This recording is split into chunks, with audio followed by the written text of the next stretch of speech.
celebridad que usted pudiera pasar un día con él.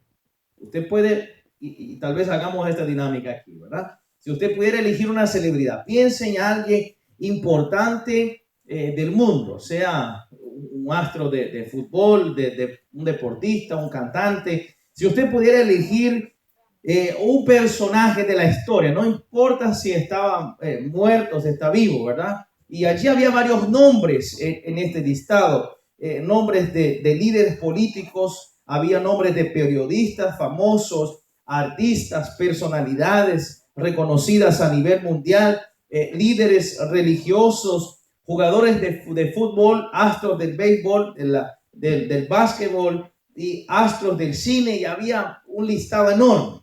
Y también allí, en ese listado, figuraba un nombre interesante.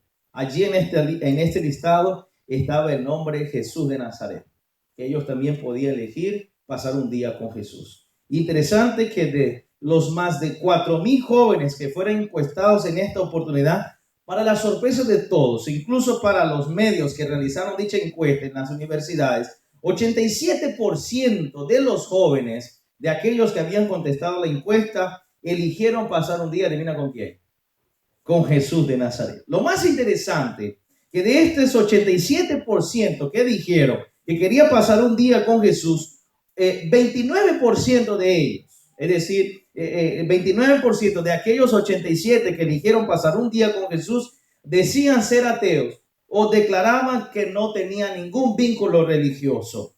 Y a raíz de esto, algunos sacaron varias preguntas. ¿Por qué razón querían los jóvenes? ¿Por qué querían ellos pasar un día con Jesús? Y yo quisiera traerte esta pregunta en esta noche. ¿Qué tiene el maestro de Galilea que llama tanto la atención del mundo? Algunos lo llaman el incomparable Jesucristo. ¿Qué tiene las enseñanzas de Jesús o qué ha hecho Jesús que lo hace tan especial en todo el mundo? El mundo ha cambiado. La realidad es que el mundo ha cambiado. Hay un antes y un después de Cristo. La prueba de ello, ¿en qué año estamos nosotros? ¿En qué año estamos? ¿Después de quién? Después de Cristo. No es después del pastor Andrés, no es después del pastor Edwin, no es después de Gandhi, es después de quién? Después de Cristo. Hay un antes y un después de Cristo Jesús, considerado por muchos apenas como un líder espiritual, como un gurú de la sabiduría, como un maestro de la enseñanza, el humilde hijo del carpintero que transformó la historia de su tiempo, un hombre que realmente vivía más adelante de su tiempo, un hombre humilde, sencillo y haciendo la diferencia en la vida de muchas personas. ¿Qué tiene el maestro de Galilea? Y queremos ir a la palabra de Dios. Si usted trajo su Biblia, usted puede apuntar allí por el factor tiempo. No queremos pasar del tiempo esta noche. Hemos proyectado la mayoría de los textos que vamos a utilizar, así que usted solo quiere tomar nota. Y ese texto es importantísimo, el texto que está en Oseas, el capítulo 6. De paso, esta semana prácticamente todo está basada en este versículo de Oseas, capítulo 6, el versículo 3. Conversando con un amigo, una oportunidad y estudiando ese texto, la idea de esta semana es tiempo de ver a Jesús, ¿verdad? De mirar a Cristo Jesús.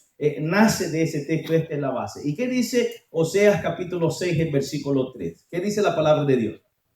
Yo puse nada más la primera parte. Dice, esforcémonos por conocer a quién, a Jehová. Pero para entender ese versículo, ¿por qué razón el profeta Oseas está escribiendo este versículo en especial? Debemos entender en qué contexto el profeta Oseas está escribiendo su libro.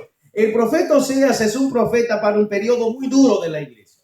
Es un profeta en un periodo cuando el pueblo se había alejado de Dios a tal punto, y el mensaje del profeta Oseas es un mensaje tan intenso, a tal punto que Dios le dijo al profeta Oseas, ¿sabe qué, Oseas? Mejor anda y cásate con una ramera. Y la esposa de Oseas era una ramera. Un mensaje fuerte que Dios tenía que dar a su pueblo. Un periodo donde la gente se había alejado de los principios éticos y morales. Y Dios tenía un mensaje especial para su iglesia. Y Oseas escribe lo siguiente: esforcémonos por conocer a Jehová. Allí hay dos palabras que son claves para que podamos entender qué es lo que Oseas quería decir. Número uno, la palabra esfuerzo. ¿Qué significa la palabra esfuerzo? Bueno, según el diccionario de la Real Academia Española, hay varios significados allí y usted puede encontrar en el diccionario varios significados, pero quiero rescatar dos de ellos que me parece interesante para esta oportunidad. El primero dice, el empleo enérgico de la fuerza. Y el número dos dice, cuando tú haces fuerza más allá de la cuenta. ¿Qué es esfuerzo? Cuando hacemos fuerza más allá de la cuenta. Es decir, ya no tengo fuerza, pero usted tiene que seguir haciendo. Entonces usted va a hacer un esfuerzo. Usted va a hacer fuerza más allá de la cuenta. Pastor, entonces hay algo que no cuadra. Hay algo que está mal. No puede ser posible que la palabra de Dios me esté diciendo que conocer a Dios, que saber quién es Jesús, yo tengo que hacer un esfuerzo. Y tal vez la pregunta, ¿por qué tengo que hacer un esfuerzo para conocer a Jesús? Y le voy a decir el por qué. Conocer a Cristo Jesús. Escuche bien lo que voy a decir. Es un proceso antinatural del hombre. ¿Qué fue lo que yo dije? Conocer a Jesús es ¿qué? Un proceso antinatural del hombre. ¿Sabe por qué? Porque nosotros por nosotros mismos no procedemos a las cosas espirituales. Es así de sencillo. La matutina de jóvenes que escribió el pastor Alfredo Campechano este año, en un día del mes de agosto, salió una frase y me gustaría compartirla. Voy a leer integralmente para no perder nada de la frase que él dice. Vea qué interesante. No hay hombres buenos. Escuche bien. Recordando el contexto en que estamos hablando, que nosotros por nosotros mismos no procedemos a las cosas espirituales. ¿Qué dice el pastor en su matutina? No hay hombres buenos. No hay hombres buenos. Todos somos malos. Escuche bien. Algunos somos una calca de los mismos demonios. Wow. No hay hombres buenos. Todos somos malos. Y algunos somos una calca del mismo demonio. Qué impresionante saber que nosotros no procedemos a las cosas espirituales. Pastor, ¿habrá solución para eso? Por supuesto que sí, damos glorias a Dios por ello. Por eso estamos aquí esta semana, porque conocer a Cristo Jesús refleja la lucha, el conflicto entre el bien y el mal que nosotros estamos. Desde que nos levantamos en la mañana hasta la hora que vamos a acostarnos en la noche, es una lucha. Es un conflicto espiritual. Y a veces decimos, ¿sabe qué, pastor? Yo a partir de mañana, yo voy a ser un mejor cristiano, ¿sabe? Yo mañana voy a levantarme temprano. Yo quiero ser transformado por el Espíritu Santo, pastor. Yo quiero ser un mejor cristiano. Entonces mañana me voy a despertar temprano. Voy a agarrar la palabra de Dios y voy a leer la Biblia. Y usted dice, ¿sabes qué? Mejor voy a poner la alarma, ¿verdad? Ya comenzamos mal porque hay que poner la alarma. Mi papá dice que cuando hay que poner la alarma quiere decir que nosotros no queremos hacer lo que vamos a hacer el otro día, ¿verdad? Porque cuando queremos hacer, y el niño cuando quiere ir a un paseo, y usted le dice, mañana vamos al zoológico y vamos a salir a las 7, el niño a las 4 de la mañana ya está despierto. ¿Es así o no es así? Y ponemos la alarma a las 4 de la mañana, pastor, me voy a levantar, voy a leer la Biblia, voy a orar, voy a hacer un compromiso con Dios. Y cuando la alarma suena a las 4 de la mañana, y usted ve que son las 4 de la mañana, mejor dice, ¿sabes qué? Voy a dormir 5. ¿Ya pasó eso con usted? Siéntase feliz porque usted es un cristiano, amén. Porque eso pasa conmigo. Y usted dice, voy a dormir 5 minutos más. Y cuando usted mira esos 5 minutos, 6 de la mañana. Tengo que ir al trabajo y arreglar los niños. Y la lonchera del niño. Y cuando usted mira, usted fue para la calle otra vez. ¿Se dan cuenta de la lucha espiritual en que estamos? Y muchas veces tomamos la Biblia solamente como un somnífero, ¿sí o no? Tengo sueño, voy a leer la Biblia. Porque es interesante, usted puede ver una película hasta las 2 de la mañana, pero apenas toma la Biblia y va por el segundo versículo, los ojos ya están ¿qué? Pero esto es normal, es una lucha, el conflicto. Y la palabra de Dios nos explica por qué nosotros debemos conocer al Señor y nos da varios ejemplos. Y quiero compartir algunos con ustedes. El libro de Génesis, capítulo 6, el versículo 9. La palabra de Dios, hablando acerca de Noé, vea cómo el profeta bíblico lo va a mencionar. Dice así, Génesis capítulo 6, el versículo 9. Estas son las generaciones de Noé. Ahora, vea las características que tenía Noé. Vea bien lo que dice la palabra de Dios. Noé, ¿qué era? ¿Qué más? Ahora, vea qué interesante lo que dice la palabra de Dios. La parte final del versículo es la parte importante. ¿Qué dice? Noé. ¿Cuál es la diferencia si el texto dijera y Dios caminó con Noé? ¿Cuál es la diferencia? La sencilla diferencia de que Noé caminar con Dios es una decisión propia de Noé. Amén, iglesia. Pregúntese a usted mismo, cuando yo me levanto en la mañana, yo tomo la decisión de caminar con Dios. Tomo la decisión yo de levantarme en la mañana y conocer y saber quién es Jesús y saber cuál es la voluntad de Jesús para mí. Hay otro ejemplo de alguien que conocía muy bien a Dios. Mira lo que dice Génesis, el capítulo 5, versículo 22. Y caminó Enoc, ¿con quién? ¿Se dan cuenta, queridos hermanos? Era la voluntad de Noé caminar con Dios. Amén. Era la voluntad de Enoc caminar con Dios. Pregunta, ¿es la voluntad mía caminar con Dios? ¿Es la voluntad mía? Y vea qué interesante. Y después que engendró a Matusalén, ¿cuántos años vivió? Y engendró ¿qué cosa?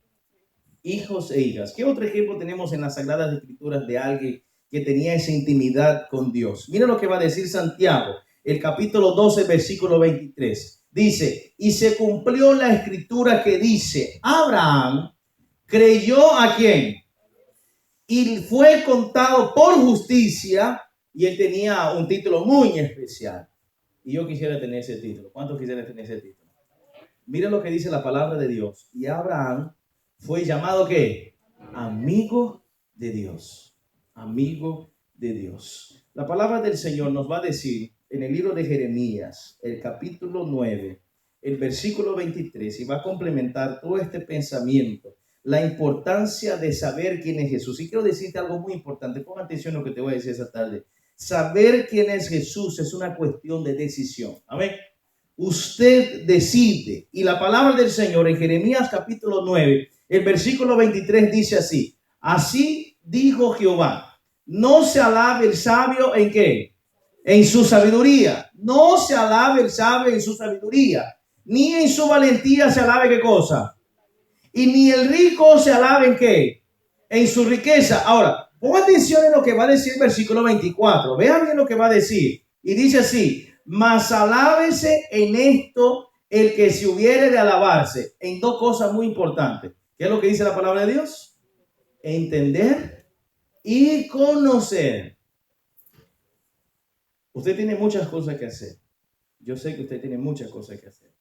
Y si pasamos aquí al frente cada uno y decimos en el micrófono nuestras actividades que hacemos todo el día, lo más seguro es que vamos a hacer aquí 3 vigilias de tantas cosas que tenemos que hacer, ¿sí o no? Y usted va a decir, pastor, es que yo le doy en la mañana, usted no sabe un montón de cosas que yo tengo que hacer. Y usted no sabe en la noche cuando yo llego del trabajo el montón de cosas que tengo que hacer. Yo me imagino el montón de cosas que todos tenemos que hacer. Pero la palabra de Dios nos está diciendo que todas estas cosas, a partir del momento que tenemos conciencia de la salvación, estas cosas se vuelven secundarias.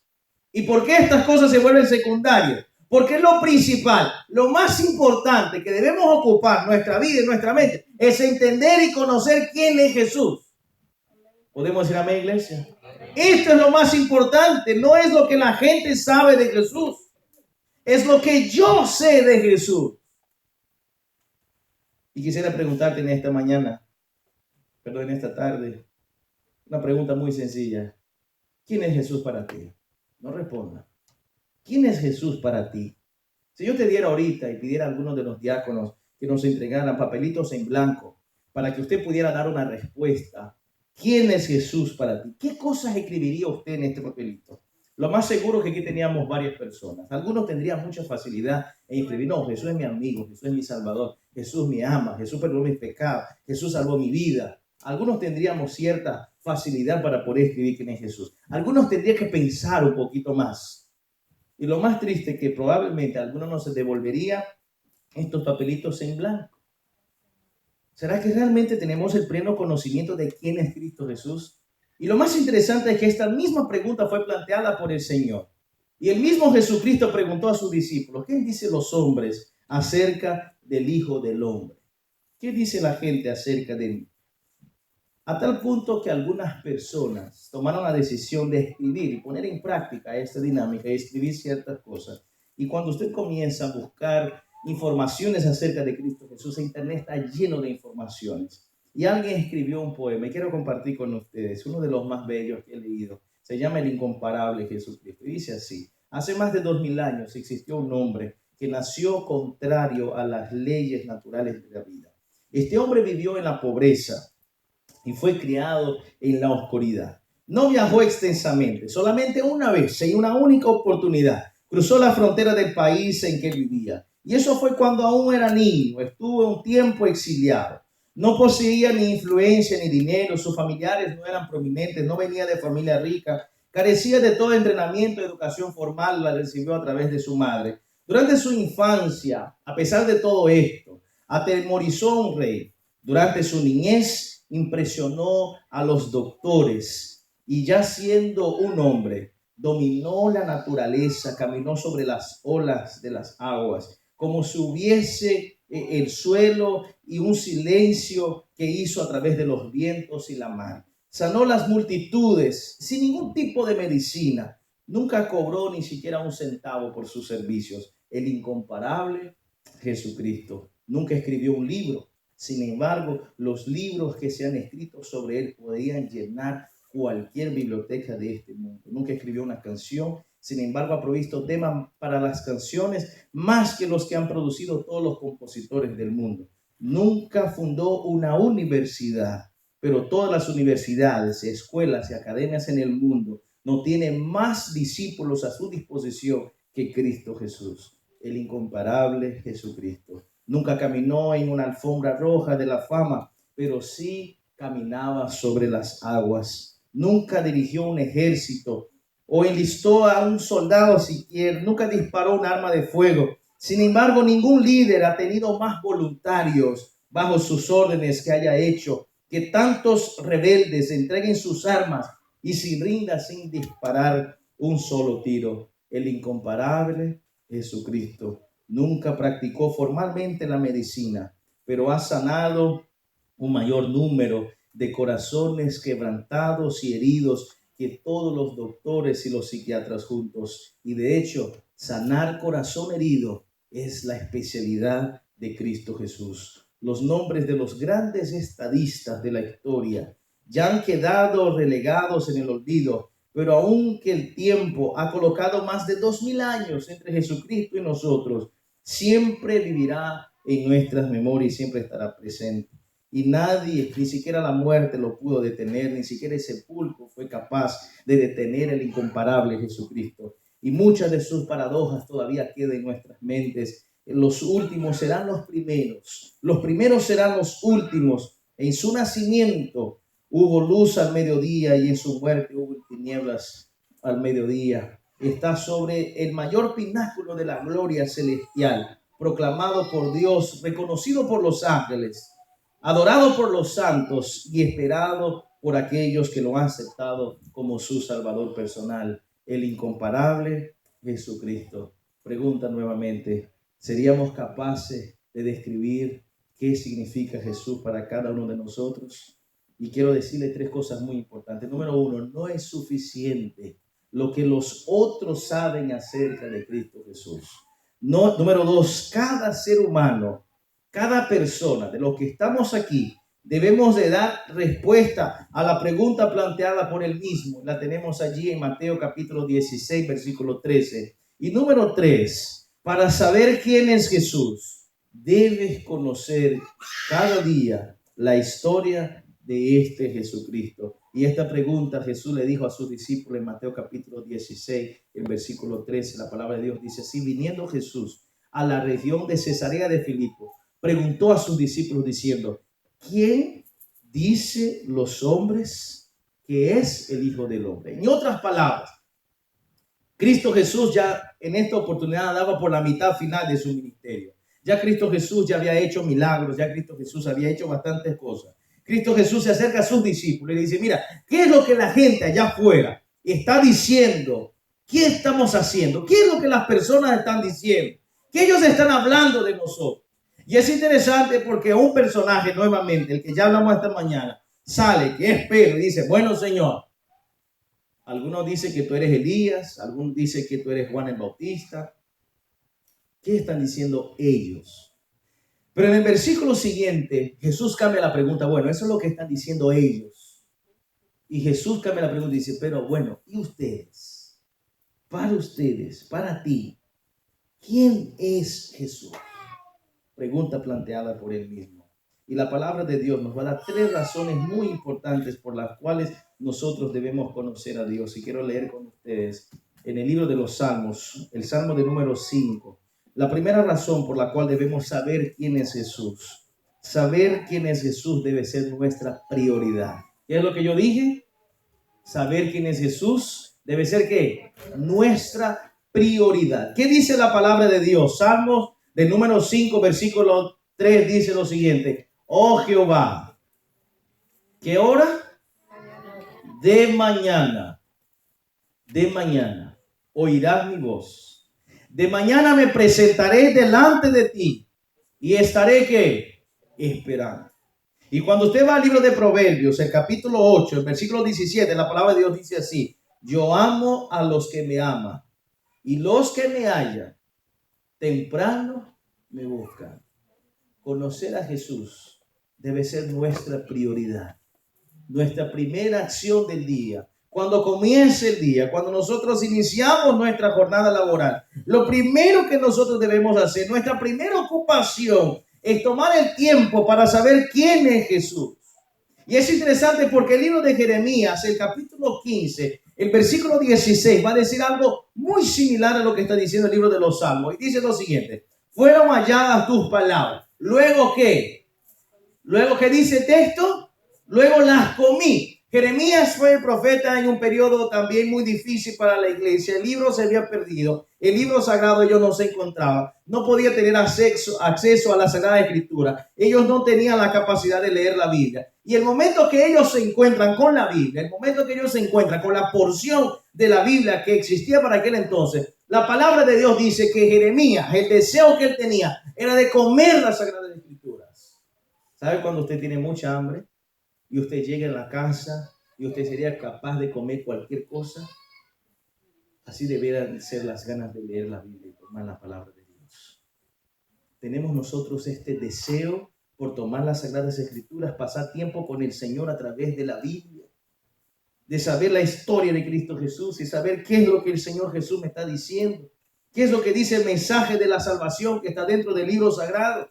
Y vea qué interesante que la lectura de la Biblia no debe ser algo superficial, porque dice, halladas tus palabras las comí. Y hay un resultado inmediato cuando el profeta toma el libro, cuando el profeta toma el tiempo para leer el libro, hay un resultado inmediato. Y la palabra de Dios dice, porque tu nombre, perdón, y tu palabra me fue, ¿por qué? Por gozo, alegría, ¿y qué más? En mi corazón, porque tu nombre fue invocado. No hay otra forma de conocer a Jesús y saber quién es Jesús si nosotros no tomamos el tiempo para estudiar la Sagrada Escritura. No debe ser algo que usted lo hace esporádicamente. Nosotros como iglesia a nivel mundial tenemos un plan maravilloso de lectura de la Biblia. Leer tan solamente un capítulo de la Biblia por día. Un capítulo de la Biblia por día. Y usted puede seguir, usted puede tener su propio plan de lectura, usted puede hacer su propio año bíblico, el estudio de la cartilla de escuela sabática. Hay tantas formas por las cuales nosotros tenemos el acceso al Señor, al mensaje de la salvación. Pero quiero decir algo. No podemos pasar un día sin estar en contacto con Cristo Jesús. Si tal vez usted me preguntara, pastor, ¿qué es lo más importante? Y tal vez si usted hiciera la misma pregunta que un carcelero le hizo a Pablo, ¿qué debo hacer para ser salvo? No hay otra cosa que sea más importante que tomar el tiempo para conocer a Cristo Jesús. Cuando Cristo venga en la nube de los cielos, y pronto lo hará. Ah, pastor, yo no creo que Cristo va a venir ahorita. Eso no depende de que tú creas o no. Pastor, no estoy preparado todavía para que Cristo venga. Él va a venir. Pastor, yo no quiero que Cristo venga todavía porque no terminé la universidad. Aún no me casé, pastor, aún quiero tener hijos. Eso no depende de ti ni de mí. Cristo va a venir otra vez. Amén. ¿Cristo va a venir otra vez? Amén. Ahora sí. Y cuando Él venga, de nada va a servir que tal vez nosotros digan, pastor, pero yo creí en lo que mi papá me decía. No. Pastor, es que mi esposa iba a la iglesia. Pastor, es que mi esposo iba a la iglesia. La salvación es un asunto individual. Es lo que yo conozco de Cristo Jesús, lo que yo fui capaz de aprender de Cristo Jesús, la relación de intimidad que he tenido con Cristo Jesús. Y Juan capítulo 8, versículo 19, la palabra de Dios dice así: ellos entonces dijeron, ¿dónde está tu Padre? Los discípulos se acercaban, varios de los que seguían a Cristo Jesús estaban allí. ¿Dónde está su Padre? Entonces, ¿qué fue lo que respondió Jesús? Y esto es preocupante. Porque Jesús mira a sus discípulos, a las personas que estaban allí, y le dice, ni a mí, ¿qué cosa? Me conocéis.